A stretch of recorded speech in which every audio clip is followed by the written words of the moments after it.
Hello. Checking 1 2 1 2. Hello. My name is Luana.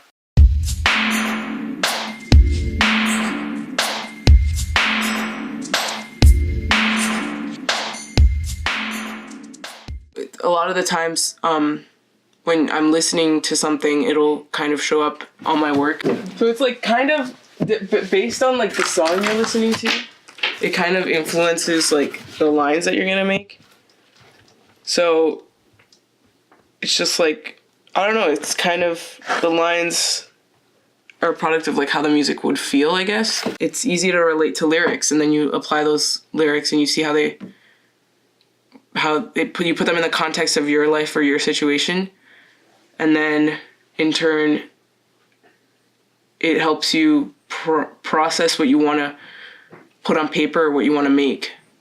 I used my first roll of film my freshman year of high school when I came to visit my sister who was in college. I would use a roll, a 24 roll, and then not develop them until 6 months later, and just like I would completely forget the pictures that I took, and then like it was the feeling of getting the film back and then scanning and then seeing the pictures 6 months later was just so, it was very nice.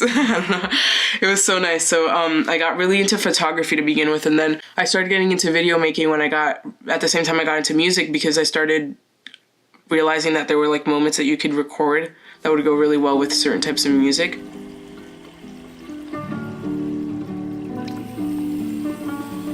And so I would just do it of like my really close friends. It wasn't like documentary or anything. If anything, it was just like kind of just like videography, like recording in the moment.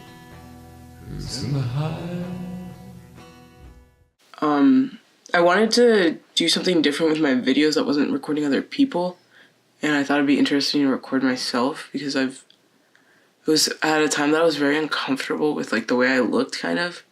It's this one song called Good Sign by Soft Hair, and I was really into that song at the time, so I used that as the music, and then I recorded myself just like kind of rubbing honey on my face. A year later, I was like, it would be interesting to see. I cut my hair that year, like the year after I took that. I cut my hair in 2017, which was like a really big deal for me, because I'd been growing out I cut my hair in 7th grade for the first time, like up to here, and then everybody at school told me I looked like a boy because middle school's the worst. And of course, me being like a very self-conscious little girl, like I took that really, like I feel like it really affected me, and I didn't cut my hair for years after that. Like it was really interesting to see the way not so much my mannerisms, but like I look different, like really different. And then this year I was like, fuck it, I'm gonna do it again. So then I did it a third time, because this year I buzzed my head in May. And then my mom didn't talk to me for 2 weeks after that. She came home and I thought she was gonna like it, my dumbass. And then she was like, she couldn't talk to me for like, she couldn't even look at me for like 2 weeks. I shaved my head because it was like, because it was something well, first of all, I've always wanted to do it, but I was always too scared. And then I figured, first of all, it's just hair, it'll grow back. And the fact that it makes me uncomfortable is like the reason why I should do it. Because if I look ugly, I'll have to deal with that, and who knows, maybe it'll make me more comfortable with myself, which I ended up doing that. And then, so then after that, I was like, I'll do it for the 3rd year in a row, which was this year.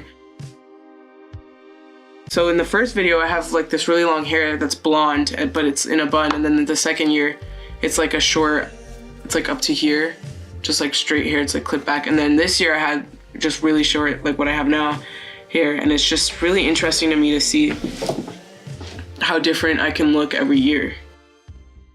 Well, I read this thing once that's like, if you saw yourself, like if you saw a person who looked like exactly like you in crossing, like when you're passing them by, you wouldn't even know it, because like the way you see yourself in the mirror is so different than the way you look in real life. But I guess when I look in the mirror, I just see like what I interpret myself to look as.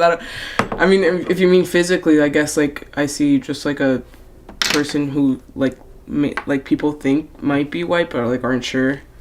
I do identify as Italian and Dominican and American, and then half white and half black, but it's weird because I do identify as as Dominican, but I've never identified myself as Latino. Like, I never actively think that, even though I know I am. I never actively like think that. And as far as conflicts, it's just like, am I allowed to speak for like Black people? Even though I grew up like with my whole Black family and whatever, and like me and my sister are the only ones who are half white. But like, can I speak about like that experience, even though I'm not, you know, Black passing? And then also things like having to explain why I'm allowed to like sing the N-word in a song, which some people may think I can't, and that's fine, but it's like I myself don't know, because there aren't like rules for that type of thing. There aren't rules for like being mixed race, and it's also kind of weird because it's just like you're never really part of a whole, you're just always in the middle. When Earl Sweatshirt said 2 black for the white kids and 2 white for the Black kids, he wasn't kidding.